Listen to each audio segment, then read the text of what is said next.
So let's come back to the another mode of cipher. We call it the Hill Cypher.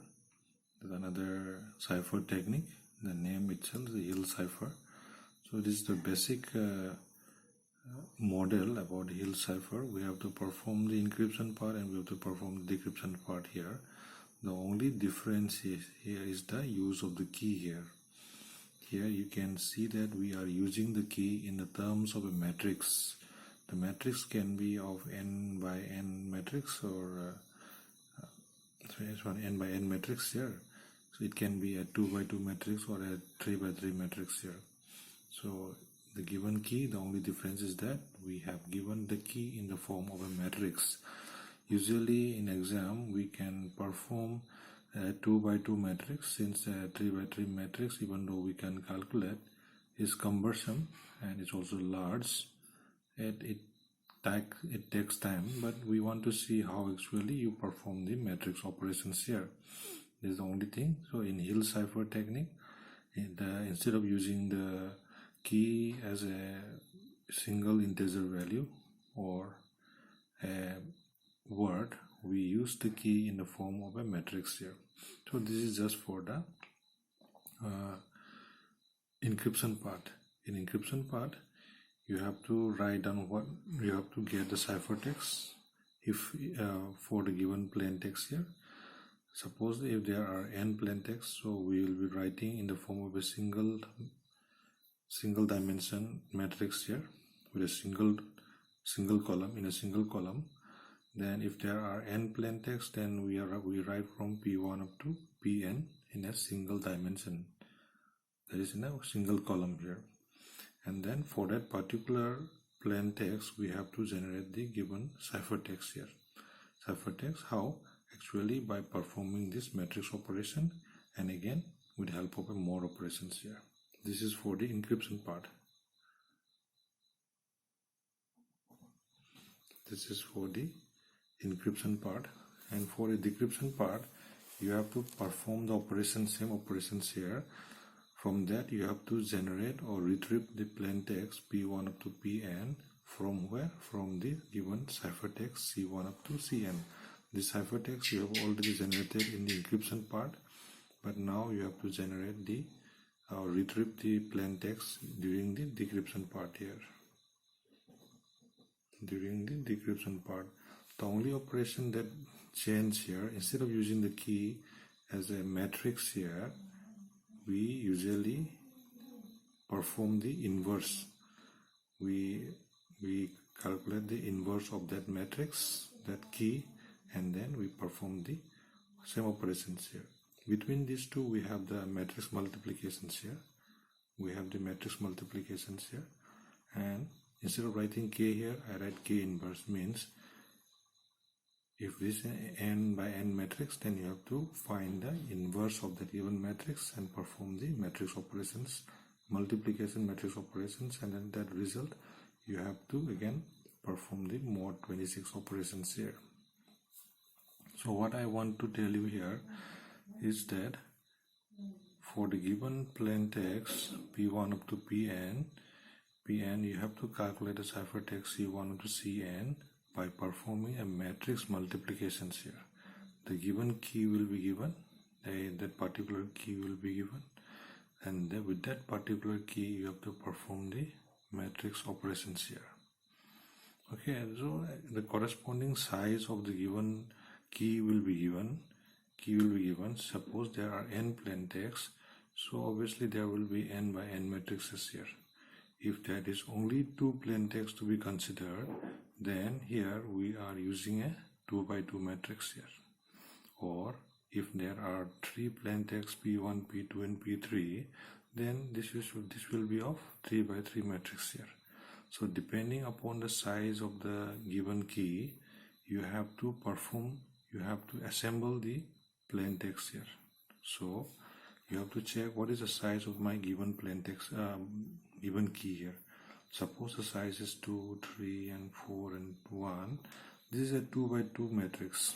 So in that given plain text, even if the given plain text is more than 2 letters, you cannot write all letters here, so you have to form the pair here. For example, you have to write P1 and P2, and that for that you have to calculate C1 and C2.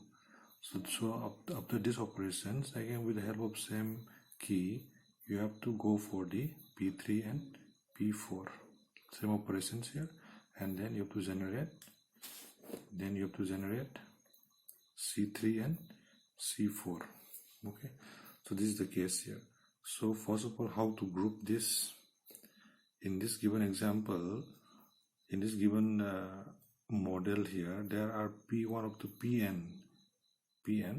So the size of the given matrix will be n by n matrix. But if in the given question, if the size of the matrix is, first of all, means I told you, you must remember that according to the size of the matrix, you must form the groups of this given plain text here. If this given matrix size is of 4 by 4 matrix, then you have to take P1, P2, P3 up to P4 only. So correspondingly, C1, C2, C3 and C4 will be generated. If the key size is of 2 by 2 matrix, then you have to take only 2 letters here, P1 and P2. This is what I want to convey here. And then after performing operations, if you want to perform the decryption part, then you have to take, everything remains the same here. Instead of P1 and P2 here, I write C1 and C2 up to Cn, and then I have to retrieve the plain text here by using the inverse key. So the only thing is that how actually you convert the key in a given matrix form to the given inverse form here. This is what you have already studied in mathematics. You can just revise it. You can convert a matrix into its inverse format here. So if you look at this particular example, here, so by given the plain text, means you have to suppose this is the given plain text here. This is given plain text HCLP. Given plain text, you have to write the cipher text. You have to write the cipher text with the help of this given key here. Okay. So first of all, you must think, what is the size of the key? The size of the key is of 2 by 2 matrix here. The size of the key is 2 by 2 matrix, means you have to group pairs here, 2 letters, P1, P2. You have to perform these operations. After that, you have to perform the operations of P3 and P4 here. You cannot write all together. Why? Because the size is of 2 by 2 matrix here. Okay. So let us take the particular matrix. We have already taken this matrix as K. Matrix multiplication is here. And then we write the first given plain text H and E here. Okay. So similarly, the index value of H is nothing but 7 and E is 4 here. If we perform this matrix multiplication, you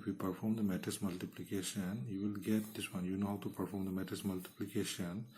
You can follow this one, matrix multiplication, and then you will get 7 and 8 here. After that, mod 26, you will perform the mod 26, you will get 7 and 8. 7 and 8, this 7 is nothing but H, and this 8 is nothing but I here. So if you perform the operation, matrix operations of H and E, you will get H and I here by using this given key here. After you perform this HE, then you go for the L and P here.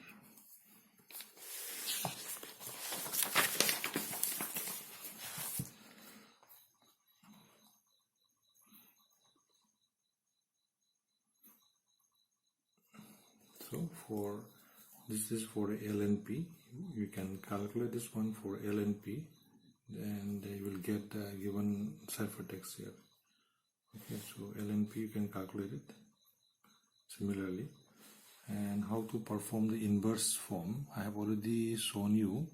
I have already given this particular notes. Okay, so this is an easy method of calculations of the inverse method here. We have to calculate the inverse for the 2 by 2 matrix. You can perform the matrix, it is the determinant. You can use the formula, how to write the inverse here. Inverse means 1 by determinant of A and the transpose of this A here. okay, transpose of this A, and it is a 2 by 2 matrix, then 1 by AD minus BC, this is the determinant, and then for that particular matrix, if it is 2 by 2 matrix, you interchange this value and then you put the negative sign in the other diagonals here. You interchange the first diagonal, interchange the value of the first diagonal. Previously it was A, B, C and D. So this A first diagonal, these two values are interchanged in order that we are finding the transpose. So these two values are interchanged and then the remaining are multiplied, means we put the negations, we put a negative value of the two cases here. Suppose if the previous cases is negative, then it becomes positive. If it is positive, then it becomes negative here. So similarly, you can perform these operations here and then you will retrieve the original plain text. This is how the decryption part is done.